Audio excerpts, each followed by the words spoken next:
You're listening to a Roddenberry podcast. This episode of Mission Log is sponsored by ExpressVPN.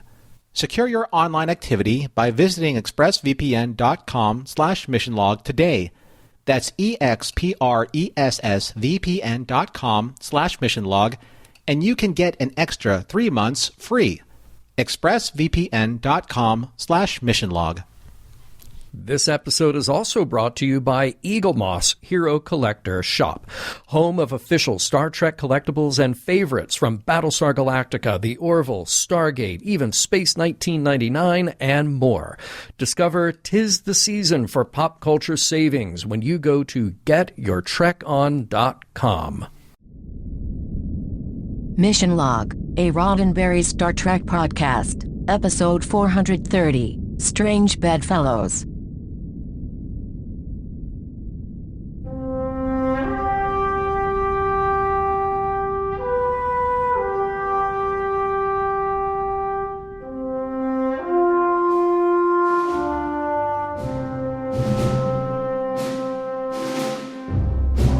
Welcome into another episode of Mission Log, a Roddenberry Star Trek podcast. I'm Norman Lau. And I'm John Champion. Each week on Mission Log, we keep a close watch on the characters and stories from each and every episode of Star Trek and then put them to the test to see what holds up and what they're trying to tell us. This week, you know the old saying about politics making strange bedfellows?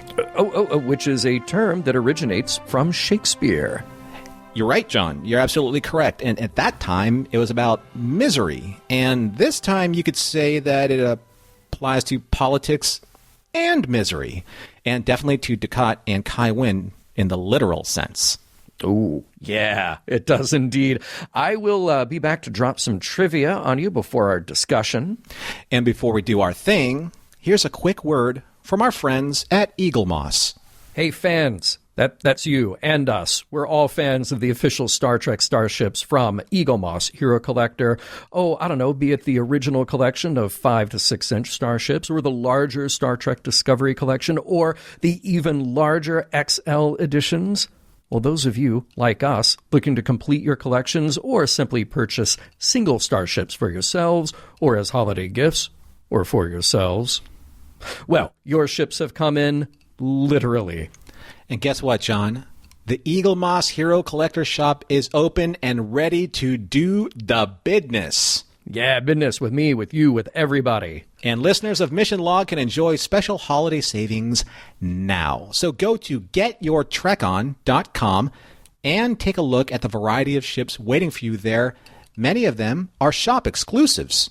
I'm going to tell you about those right now. Okay, so spotlighting just a few of the bonus ships now available. Let's see, there's the Predator-class Kazon carrier featured in the first 2 seasons of Star Trek Voyager. Let's see, there's a Steth's coaxial starship, also seen on Voyager, equipped with an experimental coaxial warp drive that allowed it to, fold space, travel vast interstellar distances in moments, and, I love this, one of the most recognizable, beloved, and feared icons from Star Trek, the original series, Nomad.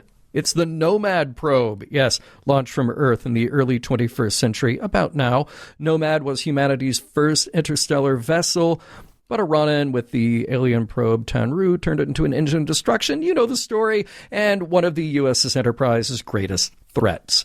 These are, of course, officially authorized by CBS Studios. Each and every model is die-cast, hand-painted, and comes with a display stand plus an in-depth magazine featuring exclusive artwork and highlighting the ship's history, design, and place in Trek lore. But wait, there's more. Perfectly done. There are ships and other collectibles from Battlestar Galactica, The Orville. Yes. Stargate. Yes. Even Space 1999. That's the one, yes. There are so many Eagles available, you can crash just as many as Alan Carter did and buy one for everyone on your gift list. Or you can buy the other ships as well. And when you go to getyourtrekon.com, you'll discover that 'tis the season for pop culture savings with 10% off a purchase of $25, 15% off a purchase of $50, or 20% off a purchase of $75, but certain exclusions still do apply. So do it right now. To order, engage at getyourtrekon.com today. And now, Norman's going to tell you how to reach us. Mission Log is a conversation about Star Trek, and that's why we want to hear from you. Use Mission Log Pod to give us a like and a share on Facebook and Twitter, then follow and rate us at Apple Podcasts to help others find the show. You can call us on Skype at Mission Log Pod or by dialing 323-522-5641. Send us an email at missionlog@roddenberry.com. And remember, we may use your comments on Mission Log or Engage on the Roddenberry YouTube channel. Now, luckily for us, trivia loves company, not misery. So here is John Champion with this week's trivia. Well, here we go. Trivia for Strange Bedfellows. This episode was written by Ronald D. Moore. We're getting down to the end of DS9 and thus Ron's longest stint contributing to Star Trek. With this episode, he ties his 29 credits on Next Generation, and he'll have 2 more to go here. Then we will catch him on Voyager and Enterprise very briefly. A quick note about those credits, though. Although this one was assigned to Ron, it was around this time that he and his wife at the time welcomed their son into the world. He, understandably, got a little distracted. A good amount of the rewriting and script polishing then went over to Ira Stephen Bear, Hans Beimler, and Renee Echeverria. This was directed by René Auberjonois, and if you're paying attention, you probably could have guessed that since there is very little of Odo in this episode, and even then, only in a vision. This is kind of a landmark episode. We mentioned before how René didn't quite take to directing the way that some of his actor colleagues did, and yet this episode marks 8 total that he directed for the series overall, and his final directing credit. This is the episode you might remember from when we covered Penumbra that would have been titled Eclipse, but that little plan got excised pretty quickly when the wedding of Sisko and Cassidy Yates was moved up early. Talk about guest stars. We have our regular returning guest cast here, but a couple of interesting notes. An actor named, hang on, let me check my notes. Jeffrey Combs appears here in 2 roles. Yes, he is Weyoun 7 and Weyoun 8. See if you can spot the difference. Mark Alaimo is still Dukat, who is in his guise as the Bajoran Anjul. So if we use those interchangeably, you'll know why. Finally, we haven't seen J.G. Hertzler as Martok in a minute, so the scene with him and Sisko at the start of the show is really all about reminding the audience that he's still here, and it's also a reminder about Sisko and Cassidy's recent wedding, since he wasn't there for it. My child, it's time to check in on Kai Winn and her new BFF, among other things.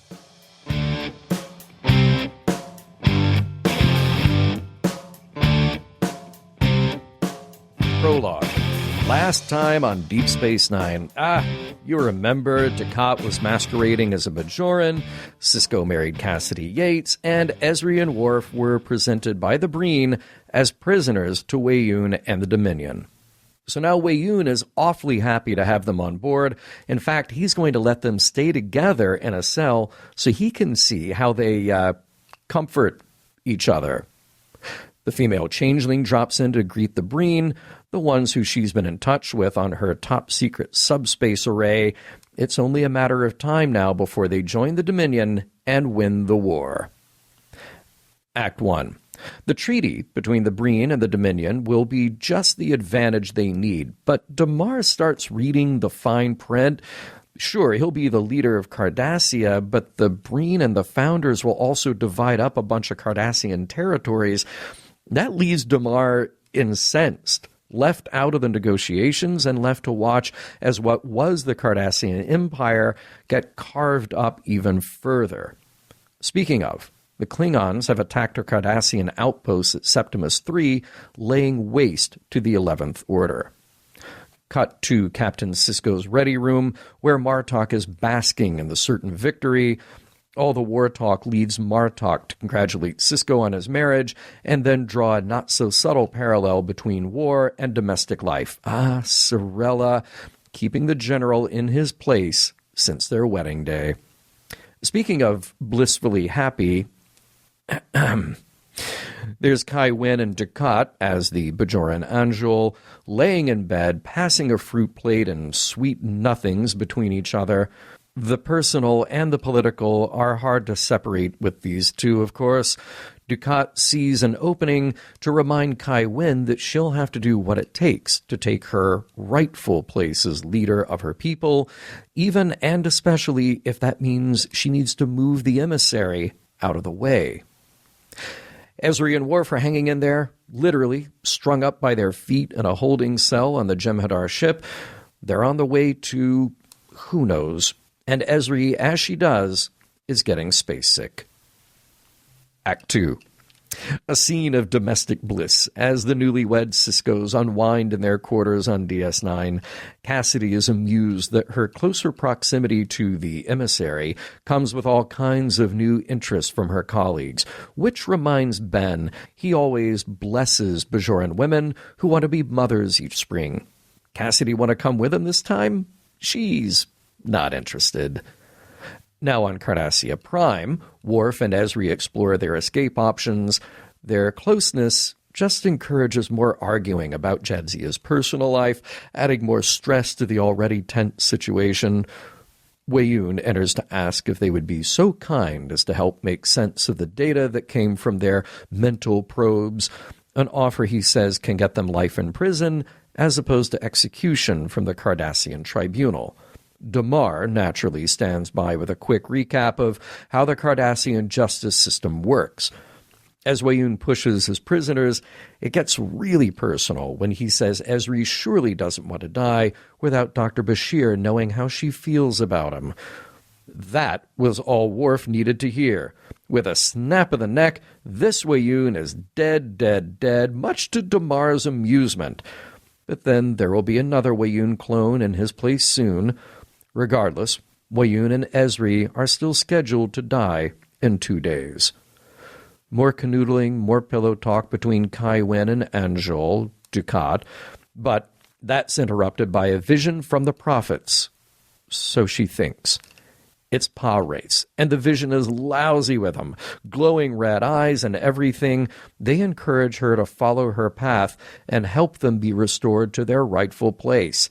It's more than she can take. A terrified Winn snaps out of the vision and tells Anjul she's going to need an orb, stat, to ask forgiveness from the prophets. Dutifully, he leaves to help, but a smug, self-satisfied smile washes over Dukat's face as he walks down one of the DS9 corridors. Act 3. Meet the new Weyoun, same as the old Weyoun. Convenient thing about clones. There's always another one waiting in the wings.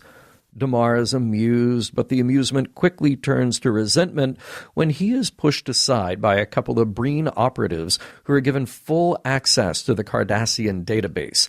It's the new Weyoun who has put him in his place again.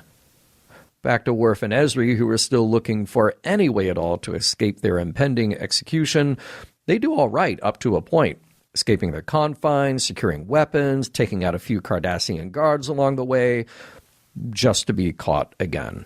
Coincidentally, far away on DS9, Quark is pouring a drink for Ezri, as he will keep doing until she comes back. It's sad and sweet, and taking it particularly hard as Dr. Bashir, who just says there's something about her. Elsewhere on the station, Winn is impatiently waiting for the orb of prophecy to be delivered to her quarters. When it arrives, Dukat is nearby with encouragement, and Winn prepares herself for nothing. Literally nothing. The prophets don't speak to her, just like they never have. Dukat is there to comfort her and deliver his own truth. The true gods, the Pa race, sent him to her. The prophets abandoned Bajor during the occupation, and they've never been on Winn's side. And then they appoint an alien emissary? She just has to search her feelings for what she knows is true. Winn is devastated and tells Dukat to get out. But as he does, he leaves the final insult, telling her to go, live in Sisko's shadow. Act 4. Still desperate, Winn begs for a vision from the prophets. Again, nothing. And then she turns to an unlikely friend, Colonel Kira. When Kira enters the Kai's quarters, Winn confesses that she has put her personal interest above the prophets, and she wants their forgiveness. Kira is sympathetic and encouraging, telling Kai Winn to give herself back over to the prophets, take some time for introspection, and step down as Kai. And that last part does not go over well. Kai Winn has taken away all the wrong messages from this little chat and insists that she needs to stay in power to do the will of the prophets or something. So we're done now, my child. Back on Cardassia, Weyoun has found personal alliance with Thought Gore, the Breen in charge here, over their upcoming strategies. But it's just a footnote to them that the Cardassians have been defeated by the Klingons at Septimus III. Damar is outraged. 500,000 loyal Cardassians have perished, and they don't seem to care. But it's Weyoun who reminds him that they were loyal to the Dominion, and it just means so much of the Klingon resources used in battle. Whomever is lost, they are just more acceptable sacrifices in the name of the Dominion. Then Weyoun turns his attention with the Breen back to the strategy map, and Damar storms away to have a drink or two and wallow in a little self-loathing. Two other people at a crisis point are Ezri and Worf, who are soon to be executed. Ezri is contemplating her legacy as the host who got Dax killed. Worf is dispensing Klingon aphorisms which do little to help, but it does almost corner Worf into confronting his feelings, or maybe lack thereof, for Ezri, until he deflects and says they need to contemplate their fates. Act 5. The morning comes. Somehow Ezri slept, and Worf just comes right out with it. He loved Jadzia, but not Ezri, and he dishonored himself with their little tete-a-tete on Goralys. Ezri is understanding, and it looks like as long as they're clearing the air, she'll say she has no idea why she blurted out the thing about Julian. Worf and Ezri shake on it, because they're about to die anyway.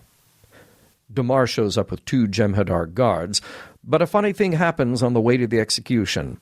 Damar kills the guards, hands their weapons over to the prisoners along with an escape plan, and asks them to tell the Federation that they have an ally on Cardassia. Weyoun doesn't take the news of the escape well. Now the Founder is calling, and she will not be happy with his report. Back on DS9, Kai Winn has summoned Anjol, and right on cue, Dukat shows up to hear her story. Winn talks about the first time she saw the wormhole open and how she felt nothing. The prophets didn't fill her with love, but she carried on like she did. Now she's supposed to step down as Kai to wait for their blessing to fill her heart after all she's done for them? No. Dukat is only too glad to hear it. He'll walk by her side as she dedicates her life to the gods who do answer her, the Pah-wraiths, and together they'll sweep aside the prophets, the emissary, and the Federation. The end. A lot to pack in there, John. A lot. It's, man, I said it last week in the wrap-up. It's where kind of the soap opera character stuff and this ramp-up of plot are just dovetailing, so you get a lot to chew on, a lot to work with. And I'm going to start it off by saying the first thing to chew on is Weyoun likes to watch, and I am not surprised by this at all. That just seems so perfect for Weyoun. You know, with a guy who we know that doesn't know how to well, these were past Weyouns, but yeah, he doesn't know how to appreciate art. He doesn't really understand kind of like the eroticness of food. Yep. What is he going to get by like watching Worf and Ezri do whatever they're going to do. That's what's so interesting about Wei-Yun, is that he is so neutral on so much, just sort of this blank slate on, and yet he brings this incredibly strange creepiness to everything. I mean, what a rich character to chew on. And it would be interesting to find out how much of that is on the page and how much of that is just interpretation. I mean, forgive me if I'm being a little crude here, but after, say, Worf and Ezri have a moment, he would like turn to Damar and say, "Was that any good?" Yeah, right. Then see, perfect. Yes, right? That is exactly a Wei-Yun response. Speaking of Damar, I have been fixated on watching Casey Biggs just act in the background, not even like during his focus scenes, but just kind of react. Yeah. Amazing. Just absolutely amazing. It's almost like every single time he hears Wei-Yun talk, he's like Lando saying, "This deal gets worse every time." Acting is reacting, and he's doing it well. I will point out, and look, I don't want to spoil it here by saying the script is really good, but the script is really good. There is a strange... did this stand out to you at all? Because the payoff of the female changeling having the private subspace communications array, it felt a little clunky to me. I wondered if that was even an interesting plot point to reveal back a few episodes ago, with Damar having to make sure that it was installed, but you can't ask what it's about. And that's fine, but even if you just came right out and said, the changeling is involved in negotiations, okay, that's fine, because she always is. So I don't know. I might be kind of overreacting to this bit of reveal here, but it just seemed like an odd thing to be fixated on a few episodes ago, and now. Right. I would have accepted it either way. I would have accepted that just, okay, you have a deal now with the Breen, because why not? I think there's this on high type of element that's that the changeling, the female changeling, is afforded. It's kind of like the changeling, like, I want the temperature of my room reduced by like 0.23 degrees, and Wei-Yun would move heaven and earth to do that, while leaving Damar waiting in the wings, watching his troops die because Wei-Yun didn't give them supplies because he's too busy changing the temperature. You know what I mean? Mm-hmm. Yep. So, very true. Yeah. I will have to say, in an episode with so many good Wei-Yun Damar moments, them talking about the contract and his outrage, and Wei-Yun's just placating, and this is what it is. You just sign it because you're loyal. Chef's kiss to that scene. So good. And the Martok-Sorella relationship, full of complications. It's amusing that Martok knows who really wears the pants. We established that way back. But I'm still a little not on Team Sorella after her treatment of Jadzia Dax. I like the story about a boy and his Targ. I thought that was sweet. Yeah, well, up to a point. Right. But he's got this... it's an interesting way that maybe it's just, his interpretation of what marriage is, but using war as an analogy or battle... Yeah, I thought it was a little interesting choice. Right on target for Klingons, and particularly a career military Klingon. But yeah, you wonder, is it always like that in the Martok household? Might very well be. One thing I thought, seeing Ezri and Worf hanging upside down in that holding cell. Tell me more about this man, Houdini. I'll just leave that there for all you fans. And cutting over to Anjol and Kai Winn. All right, on that plate, mango, kiwi, papaya. I'm just going to say room service had a pretty easy time this week. So I don't know what was more unsettling in that scene. More unsettling than, say, Kai Winn saying "my child" to pretty much everyone, even people that are older than her. Yeah. Either seeing Kai Winn with her hair down, or seeing both of them in the comfort of a bed together, because we're actually maybe relating to them now as actual people. Yeah, well, are we? It's so hard to tell, because Mark Alaimo is playing so many levels of Dukat. And everything that he's doing is for manipulation.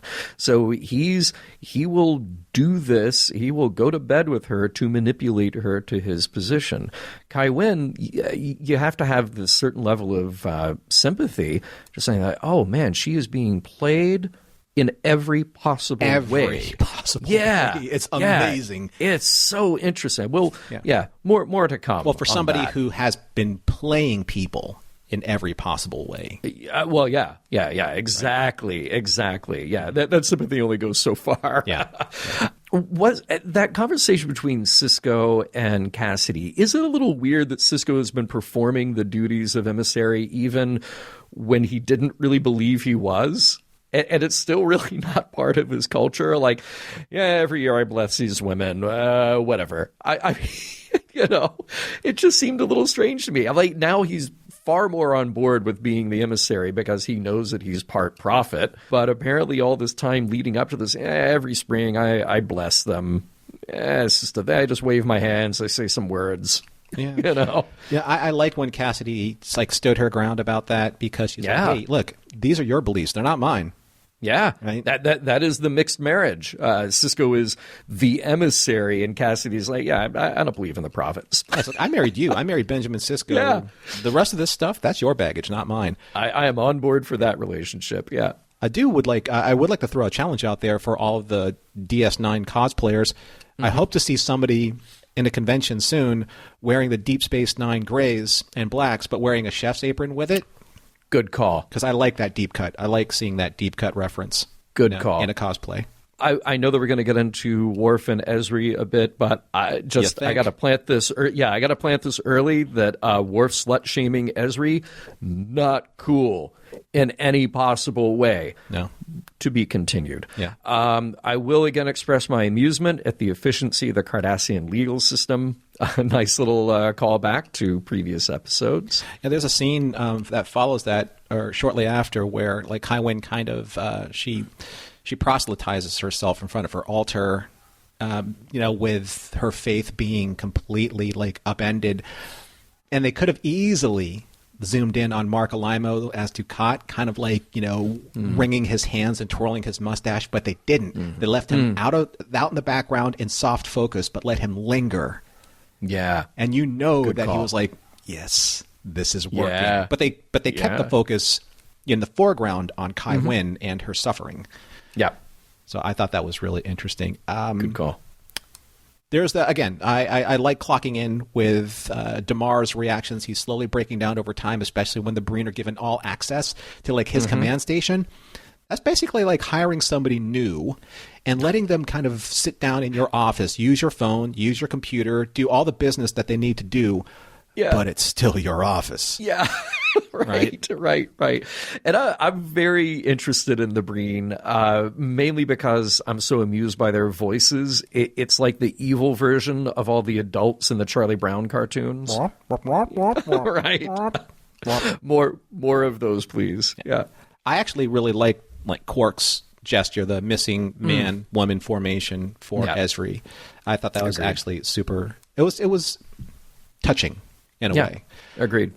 So I have an algebraic question for you, John, and for all of the people out there that are keeping score. So in Kai Winn's vision, she's told to walk the Pa-Wraith's oath and embrace her destiny. So how does one embrace their destiny but walk their own path?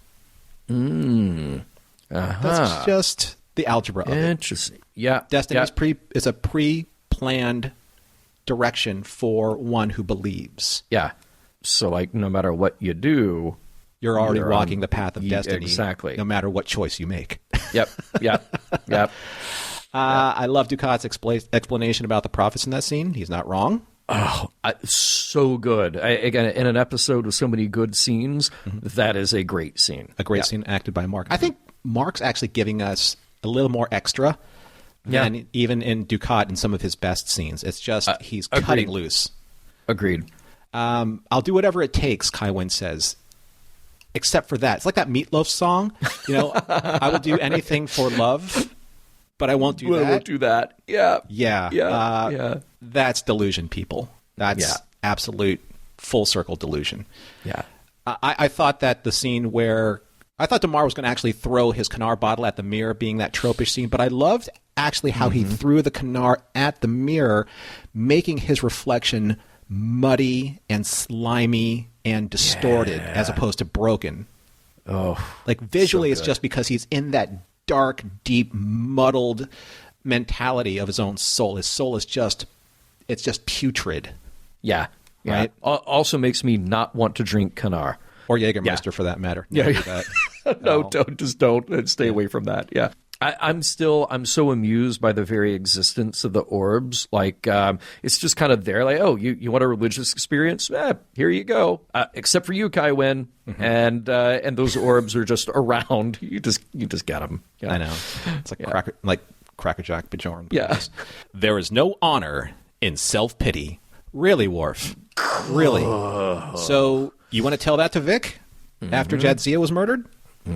Because he still has to collect from you.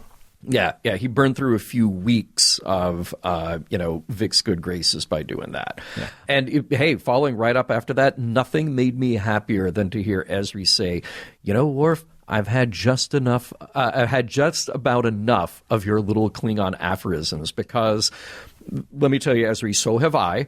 He is all talk. He hasn't internalized the things that he claims to espouse, kind of like someone else in this episode. But we'll get more into that too. And finally, I do appreciate that Worf says that he's probably used the word dishonored too much, or for that matter, honor. Yeah, you think, Worf? You think. Really good. Glad for that bit of self-realization there. Although I like how they pivot around those scenes right back to Dukat, to Damar, because when he freed Ezri and Worf and then armed them and told them that they have an ally with Cardassia, I lost my mind when I saw that. I was like, I was fist pumping, I was punching the air, I was so excited because I'm like, this is it, man. Like, literally, Damar is like my favorurt character right now in this arc. He's so 100%. Interesting to watch. I'm right there with you. Yep.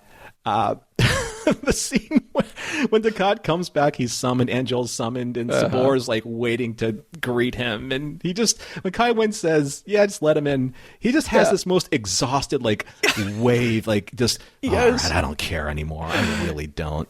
He plays it, and remember last week from the trivia, that was the actor who they said he was just a one-off, but then they liked him so much. It's like, if you can get that reaction out of that guy and it's so perfect, you got to keep him around. It's so funny. I will no longer serve gods who will give me nothing in return.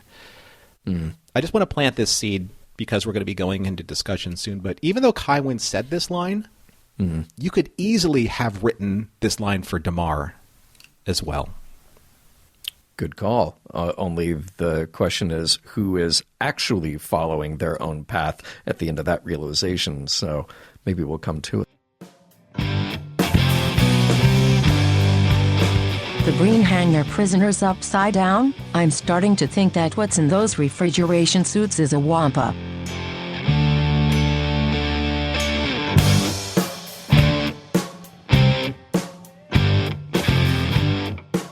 We will get right back to Strange Bedfellows, but first, a word from this week's sponsor, ExpressVPN. John, I know people do this. I do it because it's just something that when you think you need protection, you got to get a cover for your phone. And if you don't have that protection, you drop your phone, you're taking the fate of your phone into your own hands. So going online without protection, without ExpressVPN, it's like doing that. Most of the time you think you'll be fine, but all it takes is one accidental drop onto like a solid surface, especially like concrete or like a driveway. And I imagine walking around with $1,000 piece of glass in your hand, and then you drop it and break it. You don't want to do that. The regret is real.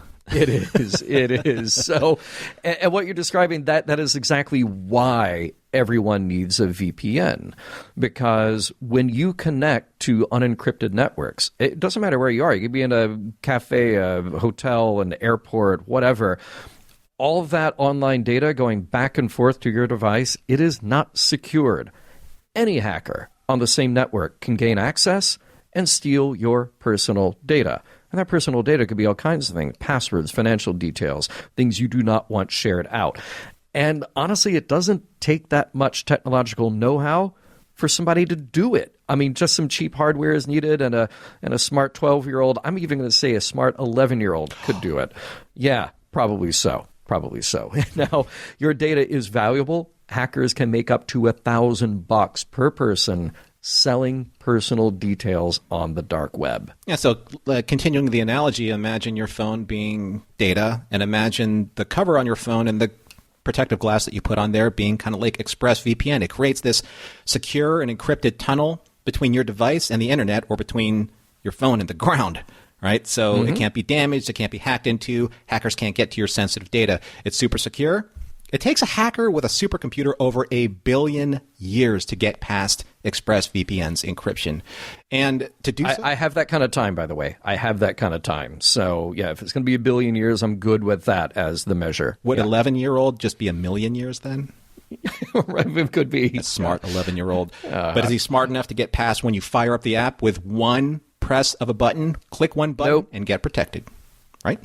And it works on all your devices, phones, laptops, tablets, and more, so you can stay secure wherever you go.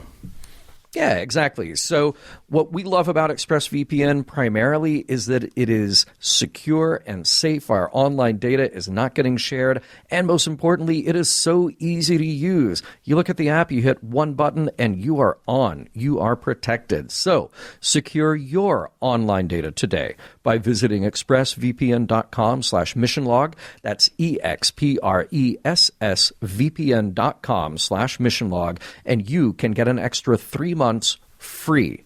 expressvpn.com/missionlog.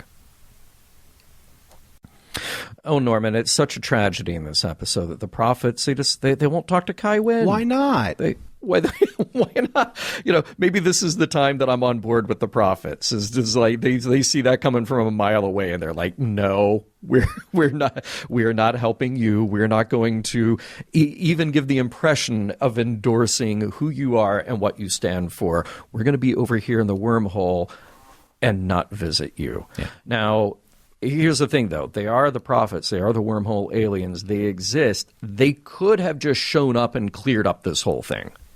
They could have just popped in and said, "Hey, by the way, your new boyfriend is playing for the opposite team here, and if you really think you follow the prophets, you need to get rid of him. He's talking to the power race. By the way, we're still not talking to you. Goodbye." You know, and maybe if the power race, the prophets, if they had said something like, "By the way, you're not Kai, or you shouldn't be Kai. You should step down. And by the way, the emissary really is the emissary, and stop getting in the way of him," it still could have driven her to the other side, but at least she would have had some truth in there, you know? Yeah, you know, and I think that this is where Kira was trying to get to, or get through to her, you know, in that confession. If Kai Winn truly believed that she was not in service of the prophets because they weren't speaking to her, because she wasn't worthy, whatever reason that you want to throw down here, then yes, she should have stepped aside. But the reason why we don't have the sympathy for her that I think that we would give a character like this is because she's not doing it for the right reasons. Well, see, there you go. And even after that impassioned discussion with Colonel Kira or anybody else in her circle, the very fact that Kai Winn had an opportunity here to make either the right choice or the wrong choice just shows that, like, the faith here isn't playing into any of that. She could just as easily have made the right choice without any of that. Like, there is a moral principle at stake here, multiple, actually, and she's just walking all over it because it's what serves her or what doesn't serve her. So you could remove the supernatural element from it, and you could still land in the same place, which is, let me check my note here. I've got this in 4 words. She's a terrible person. She has manipulated and connived her way into power and used her faith as a weapon.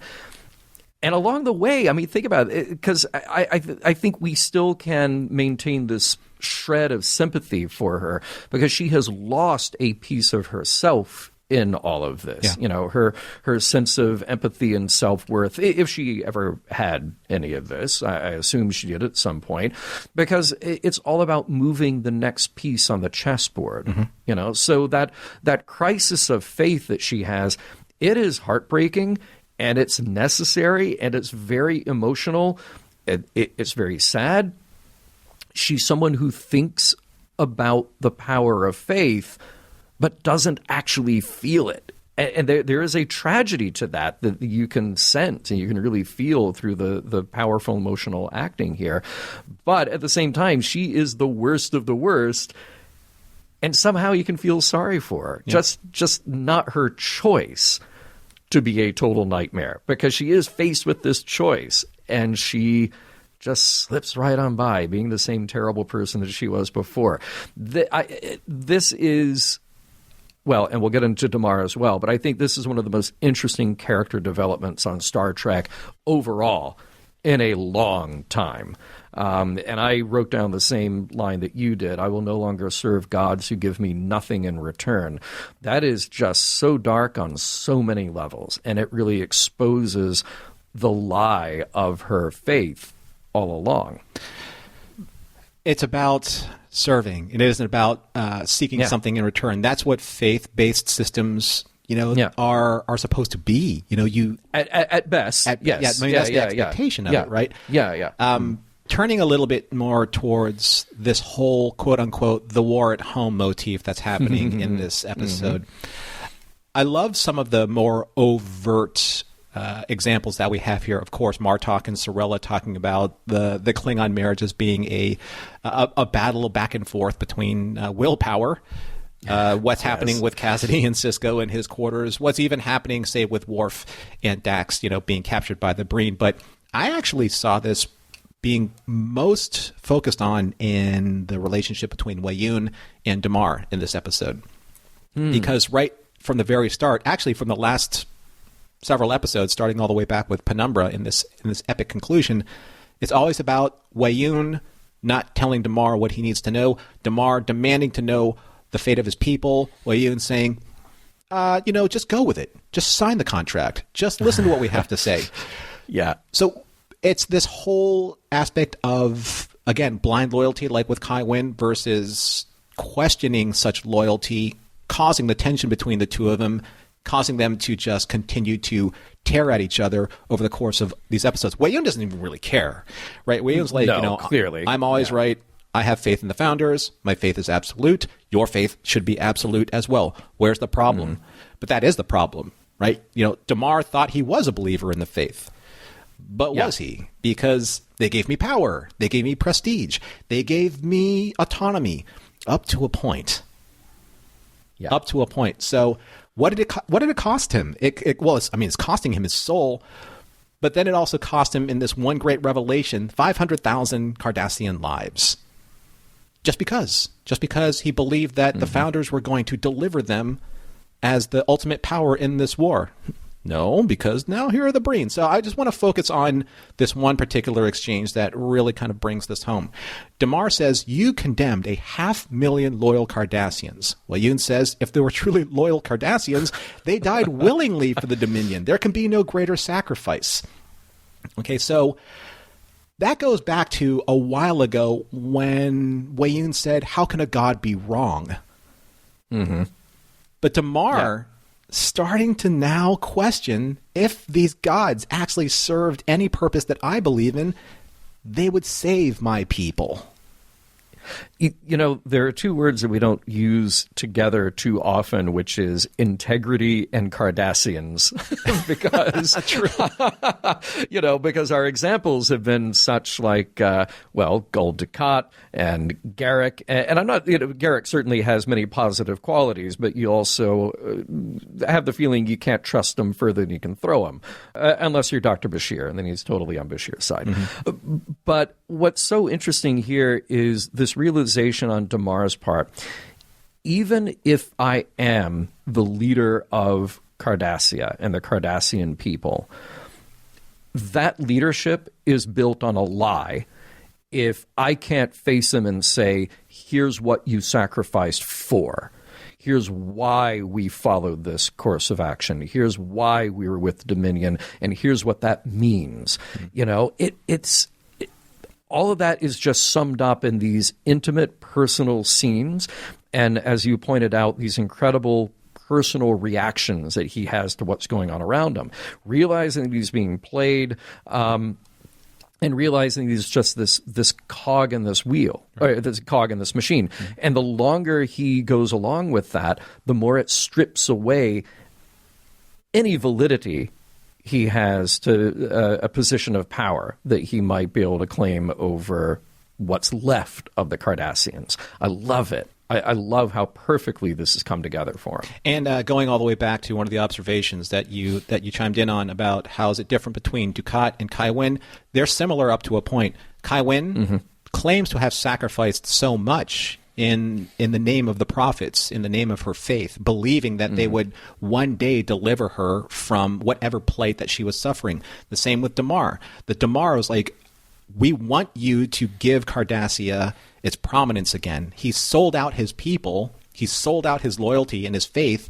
to the founders who are just using them at their whim, the Cardassian people at their whim, using their faith, their loyalty. The same thing with the prophets that now Kai Winn is starting to realize. The difference between the two of them, Kai Winn doesn't want to give up, you know, the trappings and the trimmings of that power.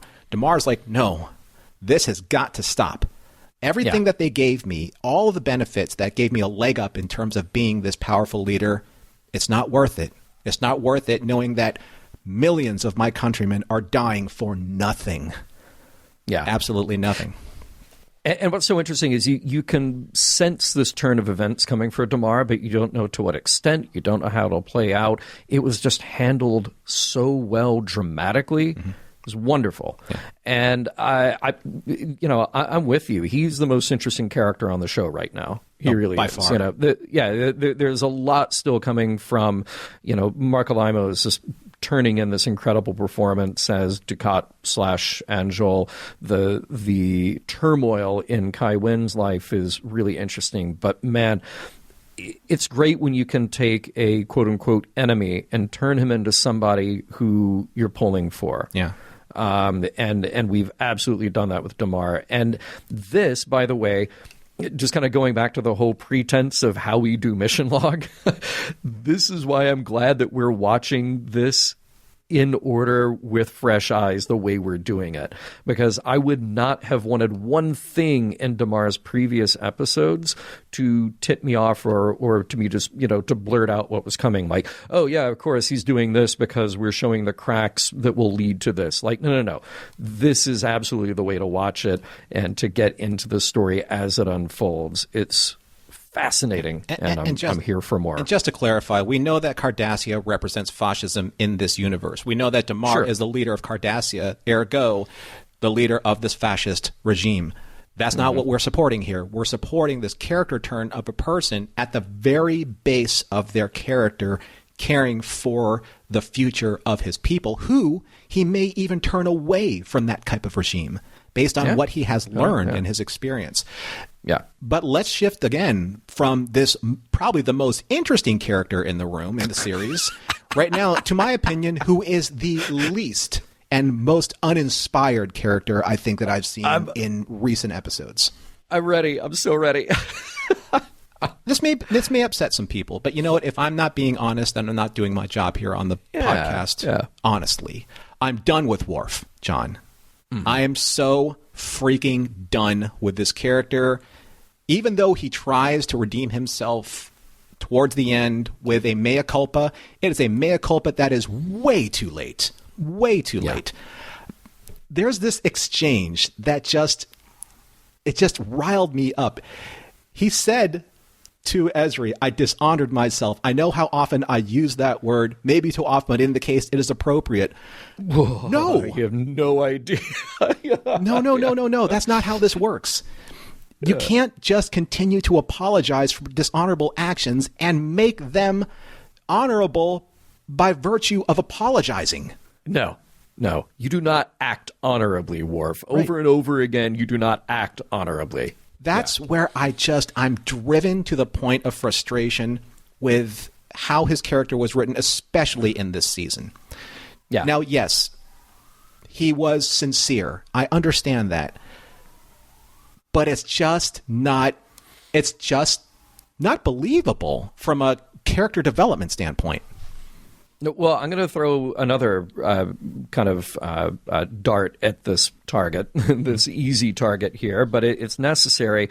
I mean, okay, look, Worf is emotionally stunted. We all get that. We all agree on that. And I can feel sympathy up to a point to say that what he has gone through, what he is going through, is difficult. Okay. All right. But we absolutely needed Ezri to call him out, which she does deftly but clearly. When he slips in this apology, though, I'm not having it. And let's get down to some of the details of this apology when he talks about their encounter on I was about to say Cestus Corrallus 3. Corrallus, yeah. And he says, well, my motivations were not spiritual. Okay. All right. And then Worf says, Worf, we're not gods or prophets, we're people. Okay, I appreciate that, Ezri. I do. And I know as a counselor that makes sense for you to say and kind of, steer him a little bit away from his own hurt. But I feel really weird now watching her feel like she has to console Worf for all of his bad behavior. Mm-hmm. Again, and I will be a broken record here to say, I've said it before, Ezri does not owe him anything, and she certainly doesn't owe him to be there to console him and say, oh, it's okay, about his bad behavior and his inability to reconcile any of this. It's not her job to do that. I get it. She's a counselor.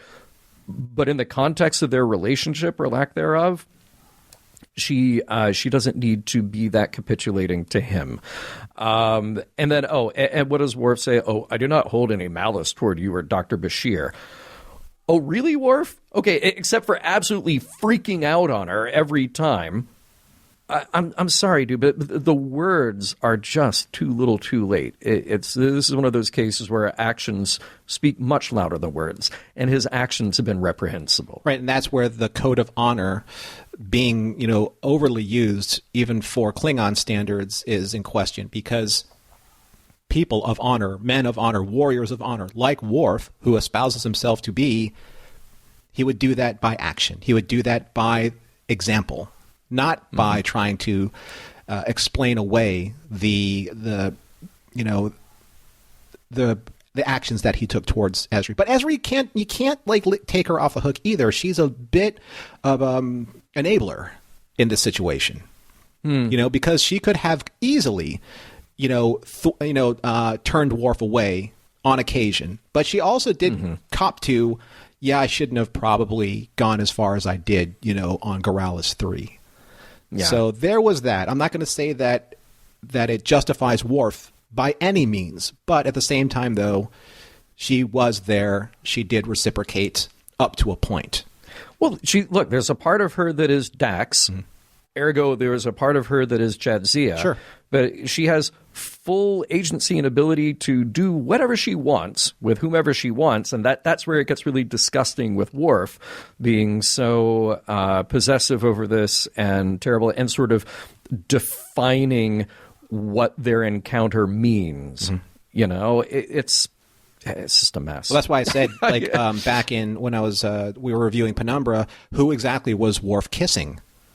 Yeah, right. And who was kissing him back? Need to chat with the prophets? Call Orb Hut and get hot fresh orbs delivered to your door in 30 minutes or less, or it's free.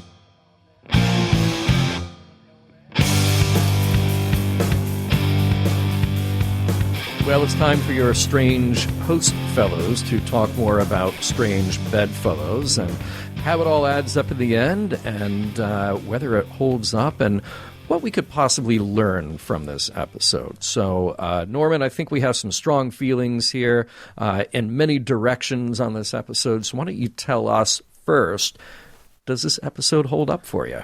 John, I liked the way that you approached this from the last episode, looking at how does this hold up, not necessarily from like a traditional way that we've looked at it before, but how it like holds up in this greater narrative of how we're moving towards the end. Does it hold up by its own, as a solo episode? And actually, in comparing and contrasting Penumbra, Till Death Do Us Part, and now this episode, Strange Bedfellows, I found this episode as a solo episode probably to be the most compelling, solely because I think that this is where all of the chess pieces are starting to really move. I'm going to quote Gandalf here from Lord of the Rings, Return of the King, as he said, well, no need to brood on what tomorrow may bring. For one thing, tomorrow will be certain to bring worse than today, and for many days to come, and there's nothing more that I can do to help it. The board is set, and the pieces are moving. And I think that is probably most compelling to me, this episode, because, as you mentioned before, the writing and the architecture of the story is excellent. Absolutely excellent. Even if some of the Mm-hmm. character development segments aren't quite there, Worf and Ezri, we're looking at you. Sure. But I think that this episode really holds up very well because you have actors that are giving probably their finest performances to date. We're talking about Casey Biggs, Mark Alimo, Jeffrey Combs, Louise Fletcher. They are just absolutely delightful to watch where they are now in the development of these characters. Casting is everything. And to be honest with you, I don't think that I would probably buy into Kai Winn as a sympathetic character if it weren't for Louise Fletcher's performance.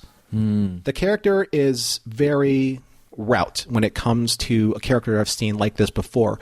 The exposition of her character and her confession of, oh, they don't believe in me, I won't believe in them. But I've given everything. I've given my heart. I've given my soul. I've given everything. I've seen that before. And I've seen it done very well before. But not as good as she's giving it to me in this episode. I think that she elevates Kai Winn to a far more three-dimensional character than we've ever seen.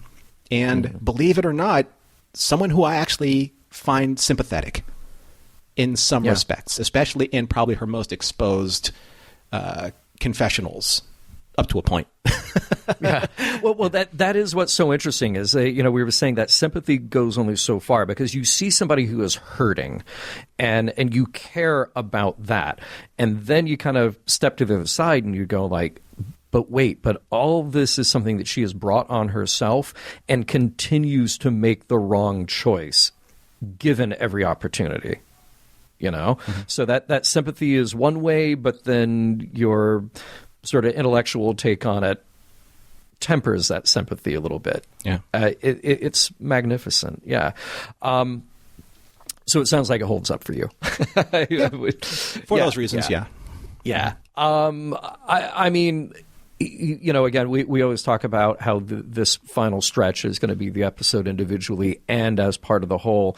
I think as part of the whole, again, it magnificently just drives the story forward, but it does that through characters, not just by plot point after plot point.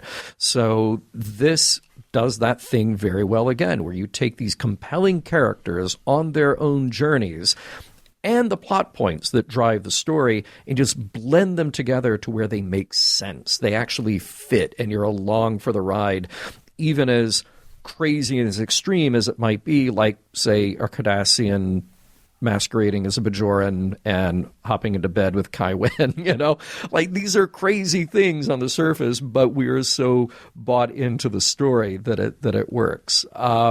Like you, I'm over Worf. That makes me over Ezri and Worf.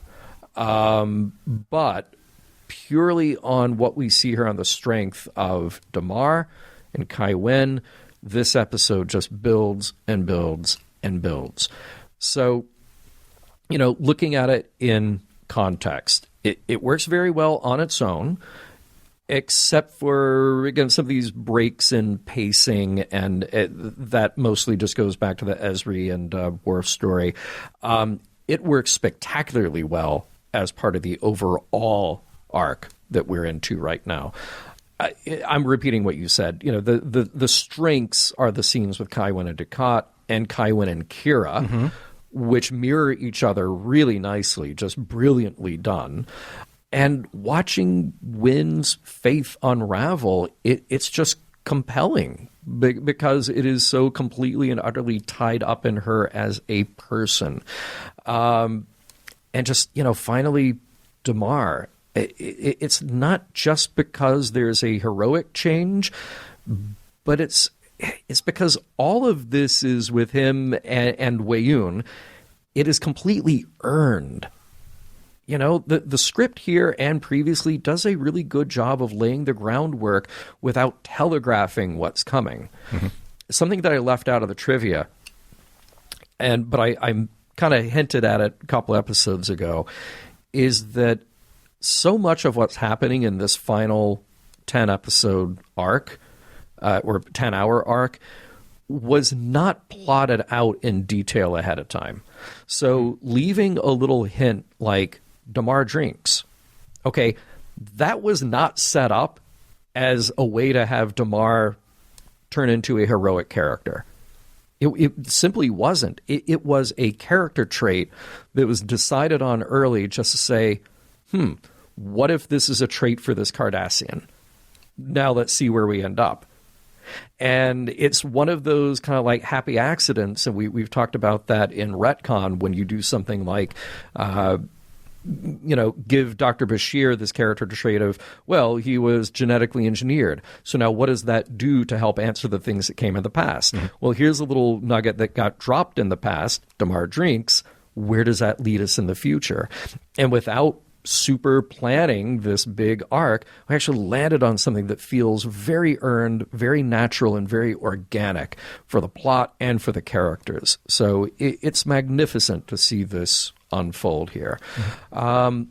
So here we are in the situation where we're in the middle of a story, but the story itself has some interesting points. So what about morals, meanings, messages? What do you get out of this, Norman? Well, I'm going to take you through a little bit of a Socratic journey here, John. Great. Yeah. I love that. Okay. All right. So for the next 45 minutes, people. No, I'm just kidding. But it is something that, after watching this episode, has given me a lot to think about, especially when you have to deal with the incredibly sharp double-edged sword of discussing faith. In this episode, we see Damar's faith in the Founders completely shatter because he finally realizes that everything he's done up to this point has led to massacre after massacre of his people, who he has spoken for by accepting the alliance and serving the Dominion. And based solely in their strength and these empty promises, which were kind of smoothed over by little gifts of power and a little gifts of autonomy and creature comforts, things that just kept Damar on the line, kept him from becoming this version of Damar. Dukat maneuvered Kai Winn into believing this exact same chain of events with the prophets. He maneuvered her, or has maneuvered her, into believing that the prophets have forsaken her, and therefore her forsaking now the prophets, because they never really aided her in the first place. They never gave her the guidance or interceded on her behalf in her most desperate hour. This right now at this time when she needed them most. So with both characters, it's not that their faith is weak, it's because their blindness to their respective faiths just completely obfuscated the truth and reality of what was actually happening. Kai Winn is actually still there, as opposed to Damar. And it's far more compelling to watch them grapple with that than their belief itself. The truth is that their gods simply don't care for the lives of their supposed believers. What proof is there that they do? So the meaning that I came away with from this episode is to be careful of blind devotion to anything, whether it's a religion or a person or a cause. You can believe, but you can't just simply espouse the tenets of that belief, even when there is incontrovertible proof around you that there is something morally and ethically wrong. The kind you can feel, the kind of wrong that you can feel in your gut, in your instincts, that make the hairs on the back of your neck stand up. One of the greatest, and this is just for example, one of the greatest and most ironic and most abused tenets of at least the Christian faith is this dichotomy of belief. Obey your God so that you'll be rewarded. caveated with the justification of man having the free will to enforce the greatness of that faith, because those acts will ultimately be forgiven no matter how atrocious they are. Let's look at this from a historical perspective. The Holy Roman Crusades were campaigns of brutal acts of war and suffering under the banner of Christianity to cleanse the unclean from the Holy Land. From farmers to lords to kings, they committed the most brutal of human atrocities in those crusades. But in doing so, they knew that in the end, no matter how horrific the crime, they would be forgiven based on faith. So this isn't unlike what Damar was promised by the founders. But in the end, look at what happened. He was promised wealth. He was promised powers.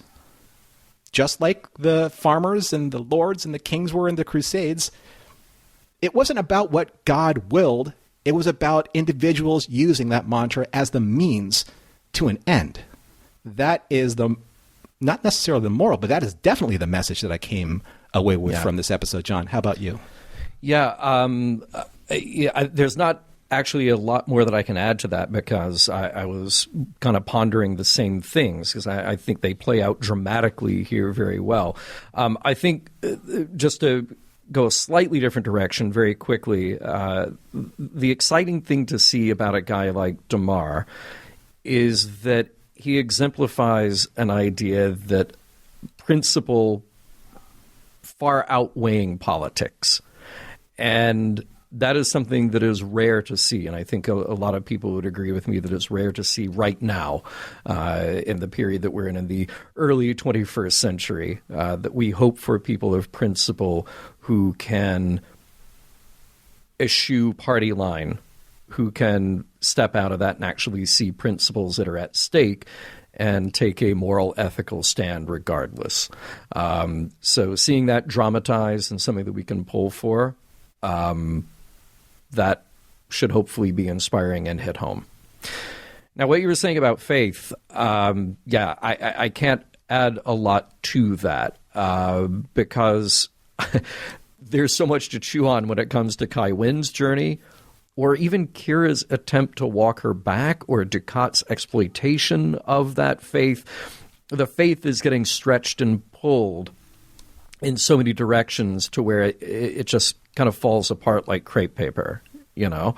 At the end of the day, and this sort of parallels Damar in a way, personal integrity is far more important than looking for those answers handed to you by someone or something else.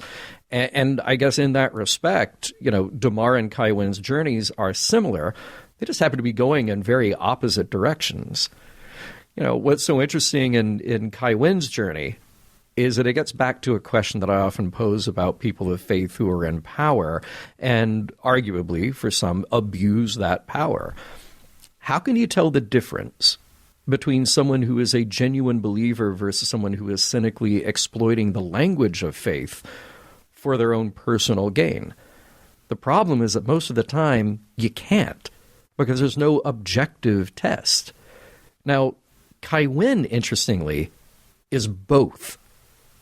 She thinks that her faith is genuine because, again, thinking, believing, is what it's all about anyway. And at the same time, her motivations are petty and self-serving.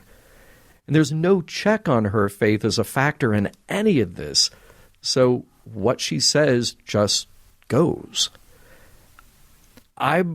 For somebody who from the beginning has always said that Kai Winn makes my skin crawl, I partly said that to comedic effect because she's so wonderfully smug and condescending in those scenes, but it's also because there is a reality to this character as an antagonist that feels so incredibly real, because you can't out-logic an argument that isn't necessarily coming from a place of logic. Once you swing that hammer of faith that says, this is what drives me, well, you're no longer having the same argument. And that's what makes somebody like Kai Winn scary and dangerous. Mission Log is produced by Roddenberry Entertainment, executive producer Rod Roddenberry. Our website and your opportunity to comment and connect with us is missionlogpodcast.com. If you would like to support Mission Log directly, you can do so at patreon.com/missionlog. And for more Star Trek news and discussion, be sure to visit trekmovie.com. On the next Mission Log, the changing face of evil.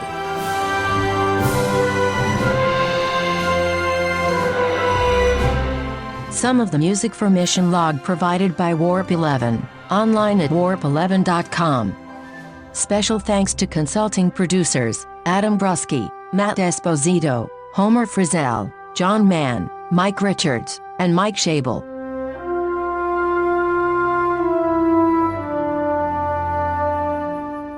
Even though it happened off-screen, I compute a 91% probability that the first words said to Ayun 8 were, "Bro, you got warped."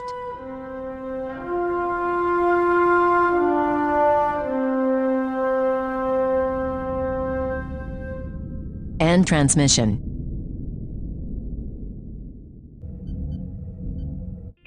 This is a Roddenberry podcast. For more great podcasts, visit podcast.roddenberry.com.